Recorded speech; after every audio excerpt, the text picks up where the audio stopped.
India's number 1 varicose veins hospitals ఐబీసీను సంప్రదించండి. మీ నొప్పి లేని ప్రయాణాన్ని ప్రారంభించండి. అందరికీ నమస్కారం. నా పేరు మాధురి. మీరు చూస్తుంది సుమన్ టీవీ నెట్వర్క్. ప్రస్తుతం మనతో పాటు ఉన్నారు ప్రముఖ జ్యోతిష్య వాస్తు పండితులు నానాజీ పట్నాయక్ గారు. నమస్కారం గురువు గారు. శ్రీమాత్రే నమః. గురుగారు, అసలు శ్రావణ మాసంలో ముఖ్యంగా మనం వరలక్ష్మి వ్రతం కుదరలేని వాళ్ళు శ్రావణ శుక్రవారాలు కూడా చేసుకోవచ్చు అని చెప్పేసి అంటారు. అయితే ఈ పూజలు, ఈ వ్రతాలు అన్ని మనం స్టార్ట్ చేస్తున్నాం కాబట్టి ఇల్లుని, అలాగే దేవుడు గదిని, ఇవన్నీ కూడా ఎప్పటి నుంచి మనం శుభ్రపరచుకోవడం లాంటివి స్టార్ట్ చేయాలి. దాంతో పాటుగా ఇప్పుడు కొంతమంది వరలక్ష్మి వ్రతం అన్న ఆనవాయితీ మాకు లేదు అని చెప్పేసి అంటూ ఉంటారు. అలా ఆనవాయితీ లేకుండా సౌభాగ్యం గురించి చేసుకునేది కాబట్టి అలా ఆనవాయితీ లేని వాళ్ళు కూడా చేసుకున్నా పెద్ద తప్పేం లేదంటారా? ఇలాంటివి అన్ని విషయాలు చాలా డౌట్స్ ఉన్నాయండి, ప్రేక్షకుల నుంచి రావడం జరిగింది.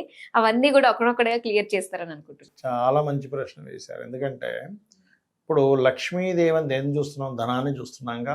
లక్ష్మీదేవిని కళ్ళగద్దుకుంటాం కింద పడితే రూపాయి. మరి లక్ష్మీదేవి మాకు ఆనవాయితీ లేనప్పుడు డబ్బులు ఎందుకు తీసుకుంటున్నారు?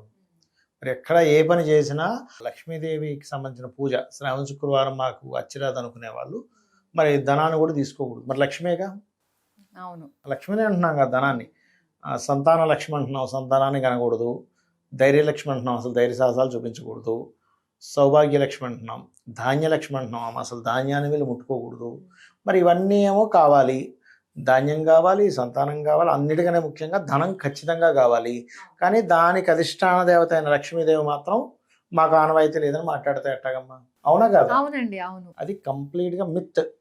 అసలు అది ఆనవాయితీ ఉండకుండా ఉండడానికి అసలు కారణాలు ఏమిటి? అదంతా ఎంత తప్పు అంటే మీరు నమ్మరు.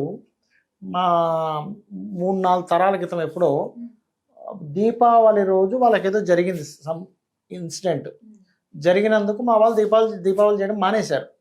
ఎవరంటే మనకు లేదు, ఊరికేదో బాంబులు పటాసులు కాల్చుకోవడం, ఊరికే దండం పెట్టుకోవడం అంతే. కానీ దీపావళికి లక్ష్మీదేవి చేసే పూజ మొత్తం ఆపేశారు. నా తరానికి వచ్చేసరికి నేనేం చేశా, ఇదేమిటి ఇది కరెక్ట్ కాదు, మరి లక్ష్మీదేవి అన్ని విషయాల్లో కావాలి, మరి దీపావళి రోజు లక్ష్మీదేవిని పూజించకపోవడం అంటే నేను మొదలుపెట్టా. అరే వద్దురా, నీకు బాగోదేమా?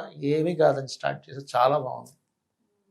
అంటే మా తరాల వాళ్ళు ఒక 3-4 తరాల 5 తరాల క్రితం ఆపినటువంటిది మరి వాళ్ళకి ఎక్కడో వేరే కారణం వల్ల అయి ఉంటుంది. చాలామందికి ఏమవుద్దంటే అమ్మ చెప్తా చూడండి, ఆ శుక్రవారం పూటే, శ్రావణ శుక్రవారం పూటే అది అవుద్ది అనుకోండి 1-2 సార్లు. అది అనుకోకుండా కోఇన్సిడెంట్ జరిగింది అక్కడ. దానికి నీ శ్రావణ శుక్రవారానికి ఏం సంబంధం అసలు? అవును. కొంతమంది ఇలాంటివి మిక్సే ఉంటాయి. నేను ఆలయానికి వెళ్ళానండి, వచ్చేటప్పుడు పడిపోయానండి అంటాడు. నేను అంటాను, మరి ఇంక భూమి మీద పడిపోయేవాడు ఎవడు కూడా ఆలయానికి వెళ్ళి వచ్చి పడిపోతున్నాడా? అనవసరమైన ఆలోచనలు చాలా ఎక్కువ ఉంటాయి. రోడ్డు మీద పడే ప్రతి ఒక్కడు ఆలయానికి వెళ్ళొచ్చి పడిపోతే అప్పుడు నువ్వు తీసుకో. ఏదో రూపంలో పడుతున్నాడు, ఆలయాన్ని పడిపోవడానికి సంబంధం ఏంటి అసలు? అవునా కదా? ప్రతి ఒక్కరికి బ్యాడ్ ఇన్సిడెంట్ శ్రావణ శుక్రవారం పూజ చేయడం వల్లే అయితే అప్పుడు అందరూ మానేస్తారు. అవును. అది నీకేదో జరిగి యాదృచ్ఛికంగా ఆ రెండు మ్యాచ్ అయ్యాయి అక్కడ. అదేదో ఎర్ర చొక్కా వేసుకున్న రోజు వర్షం పడుతుందండి అంటే అసలు ఎర్ర చొక్కాకి వర్షానికి సంబంధం ఏంటి? అసలు వర్షం పడ్డ రోజు నువ్వు ఎర్ర చొక్కా వేసుకున్నావు. నీకు ఇన్సిడెంట్ జరగాలనుకున్న రోజు శ్రావణ శుక్రవారం వచ్చింది. ఇలా ఏమవుతాయంటే వీళ్ళకి ఎక్కడో 1-2 సార్లు జరిగిన సంఘటనల్ని కలిపేసుకొని అమ్మో మాకు ఆనవాయితీ లేదు, శ్రావణ మంగళవారాలు చేయము, శ్రావణ సోమవారాలు చేయము, శ్రావణ శుక్రవారాలు చేయము, మేము ఆ పండగ చేయము, ఈ పండగ చేయమని చెప్పని ఒక మూసలో అదొక రకంగా. ఇప్పుడు చూడండి, కొంత ఇట్లా అంటుండే వీళ్ళు ఎడ్యుకేటెడ్ కాదు అన్నట్టుగా, వీళ్ళు ఆధ్యాత్మికంగా ఎడ్యుకేటెడ్ కాదు. పోహలు ఎక్కువైపోయి ఏం చేయాలో అర్థం కాక సగం కన్ఫ్యూజన్ లో ఉన్న వాళ్ళు మాత్రం చాలా మంది ఉన్నారండి. అసలు ఫస్ట్ ఆఫ్ ఆల్ నువ్వు ఎందుకు లక్ష్మీదేవిని పూజిస్తున్నావు అంటే లక్ష్మి అన్నిట్లో ఉంది కాబట్టి కృతజ్ఞతాభావంతో పూజిస్తున్నావు. అన్నిట్లో లక్ష్మి, అష్టలక్ష్మిలో అంటాంగా, ధైర్యలక్ష్మి, ధనలక్ష్మి, ధాన్యలక్ష్మి, సంతానలక్ష్మి, ఇవన్నీ లక్ష్మిలేగా. అష్టలక్ష్మిలో ఉన్న ఆ లక్ష్మీ స్వరూపాన్ని, ఆ శక్తిని నువ్వు ఆరాధిస్తున్నావు కృతజ్ఞతాభావంతో. ఓకే.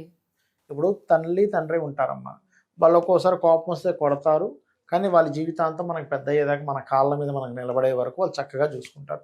ఎప్పుడో కొట్టాడని నాకు ఇవి తండ్రి కాదు ఇవి తల్లి కాదు అంటావా? ఎందుకనో? నా తల్లి నా తండ్రి అని ఒక భావన ఉంది. నా అమ్మవారు, నా లక్ష్మీ తల్లి, మా వెంకటేశ్వర స్వామి అనే భావన ఉన్నప్పుడు నీకు ఇంక సెకండ్ థాట్ రాదు. ఒకవేళ ఇవ్వలేదు, మనం అడిగింది ఇవ్వలేదు, తల్లి ఒక్కోసారి అడిగింది ఇవ్వదు. అది నీ వయసుకు సరైంది కాదనుకుంటుందో, లేకపోతే నీకు అది ఇవ్వడం వల్ల నువ్వు పాడైపోతావు అనుకుంటుందో ఇవ్వదు. మరి అలాంటప్పుడు భగవంతుడికి మొత్తం మన హిస్టరీ మొత్తం తెలుసు, ఫ్యూచర్ ఎలా ఉంటుందో తెలుసు మనం ఒకటి ఇస్తే. మరి ఫ్యూచర్ తెలిసిన భగవంతుడు ఇవ్వకపోతే మనం ఏం అర్థం చేసుకోవాలి? మన ఇంత ప్రీతిగా చేస్తున్నప్పుడు ఆ అమ్మవారు కావచ్చు, ఈశ్వరుడు కావచ్చు ఎందుకు ఇవ్వలేదంటే నాకు కరెక్ట్ కాదు కాబట్టి ఇవ్వలేదా? నిజమే కదా, నేను అడిగానని ఇవ్వడం కాదు, కరెక్ట్ కాదు కాబట్టి ఇవ్వలేదు కదా, సంతోషపడాలి. అంతేకాని నాకు అది వచ్చి రాలేదు, ఆ టెంపుల్కి వెళ్ళానండి నాకు ఎందుకో కలిసి రాలేదు, ఆ రోజు ఇంకా లాటరీలో డబ్బులు పోయాయి. నువ్వు ఎవరిని ఆడమన్నాను నేను బ్యాకాట. ఒక ఆయన చెప్పాడు ఇలాగే నాకు, ఏమండి ఆ రోజు నేను ఎప్పుడు పలానా టెంపుల్కి వెళ్తానండి, ఆ రోజు అనుకోకుండా ఈ ఆలయానికి వెళ్ళాను, ప్యాకెట్లో డబ్బులు పోయాయి అన్నాడు. అంటే ప్యాకెట్లో నీకు డబ్బులు ఇస్తానని ఏమైనా భగవంతుడు ఏమైనా నీకు ప్రమాణం చేశాడా, అగ్ని ప్రమాణం చేశాడా? అసలు నాకు ఎంత హాస్యం అనిపించిందంటే, అరే నువ్వు నీకున్న వ్యసనానికి భగవంతుడికి ఎందుకు ముడి పెడతావు నువ్వు? అసలు అవును, వ్యసనం దగ్గర భగవంతుడిని ఎందుకు తెస్తున్నావు ఫస్ట్ నువ్వు? అవునా కాదా? అలా శ్రావణ శుక్రవారాలు చేసేటప్పుడు పర్టికులర్గా ఇక్కడ కలిగే ఫలితం చెప్తా చూడండి. స్త్రీలకు ప్రత్యేకంగా ఎమోషన్స్ ఉంటాయి చూసారా, ఎమోషన్స్గా ఇబ్బంది పడుతుంటారు కొంతమంది. చిన్న చిన్న విషయాలకి ఎమోషన్ అయిపోతూ మానసికంగా ఉండేటువంటి బాధలు ఏవైతే ఉంటాయో ఫస్ట్ తొలగిపోతాయి శ్రావణ శుక్రవారం చేస్తాయి. రెండవది, స్త్రీలకి పర్టికులర్గా హార్మోనియల్ ఇన్బ్యాలెన్సెస్ ఉంటాయి. మెనోపోలిస్ ప్రాబ్లమ్స్ కానీ, హార్మోనియల్ ఇన్బ్యాలెన్సెస్ కానీ, మంత్ అయ్యేటువంటి విషయాల్లో కానీ ఇవి క్లియర్ అవుతాయమ్మా. అయ్యో ఖచ్చితంగా అవుతాయి. దానికి ఒక పెద్ద ఇది ఉంది, సైన్స్ ఉంది శ్రావణ శుక్రవారాలకి వీటికి. శ్రావణ మాసం అంటేనే చంద్రుడి యొక్క నక్షత్రము, శుక్రుడు అంటే శుక్రగ్రహము. చంద్రుడికి శుక్రుడికి ఏంటి సంబంధం అంటే, చంద్రుడికి క్షీర సముద్రం నుంచి పుట్టింది. చంద్రుడు అంటే ఏమిటి? పాలు, క్షీరం. శుక్రుడు అంటే లక్ష్మీదేవి. శ్రావణ శుక్రవారం అందుకే ఆ రోజు లక్ష్మీదేవి పూజ చేయాలంటారు. అలాగే ఎమోషన్స్ కారకుడు చంద్రుడు. శుక్రుడు అంటే స్త్రీ. ఎమోషన్గా ఉండేటువంటి వీళ్ళకి రుగ్మతలు ఏవైతే ఉంటాయో అవి తొలగిపోతాయి. అత్తా కోడళ్ళ మధ్యన ఉండే మిస్అండర్స్టాండింగ్ తొలగిపోతుంది శ్రావణ శుక్రవారం చేసేటప్పుడు, చాలా మటుకు క్లియర్ అవుతుంది. అలాగే మరొక విషయం ఏంటంటే, ఇందాక మీరు ఒక మాట అన్నారు, అసలు ఎప్పుడు శుభ్రపరచుకోవాలి అని. గురువారం కంటే ముందు బుధవారం శుభ్రపరచుకోవడం మంచిది.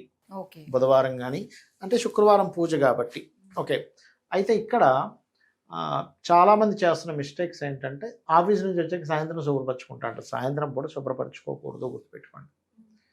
చీకటి పడ్డాక ఇల్లును తొడవకూడదు, శాస్త్రం ఉంది దానికి. అలాంటి చిన్న చిన్న మిస్టేక్సే కానీ అవి చాలా పెద్దవండి.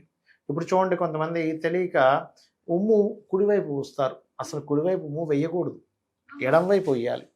కుడివైపు మనకి దేవతలు ఉంటారు, ఎడంవైపు రాక్షసులు ఉంటారంటారు. అందుకే చూడండి, మనం పూజ చేసేటప్పుడు అక్షింతలు తీసుకొని ఉచ్చిష్టంతో భూత పిశాచ అయితే ద్వారకాని ఎడం వైపు వేస్తాము, వేస్తామండి. కుడివైపు ఎందుకు వేయం?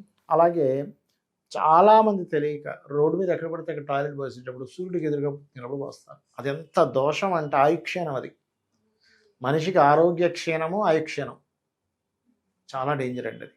అసలు అటువంటివి చెయ్యకూడదు. సో చక్కగా ఆ రోజు అమ్మవారి విగ్రహం ఏదంటే క్షీరముతో అభిషేకం కనుక చేయగలిగితే, శ్రావణ మాసం రోజు వాయినాలు ఇస్తాము, క్షీరంతో అభిషేకం చేస్తాము. ఎవరికైనా గురుబలం పెరగాలి, అమ్మవారి ద్వారా లక్ష్మీ ప్రాప్తి పెరగాలి, ధనం నిలబట్టలేదు అన్నప్పుడు గంధపు నీటితో అభిషేకం చేయాలి. అలా కనుక చేస్తూ ఆ రోజు లక్ష్మీ అష్టోత్తరాలు లేకపోతే శ్రీ సూక్తం, పురుష సూక్తంతో కూడా మనం చేయవచ్చు. ఓకే గురుగారు, శ్రావణ శుక్రవారాల గురించి చాలా డీటెయిల్గా మాకు వివరించినందుకు ధన్యవాదాలు. శ్రీమాత్రే నమః.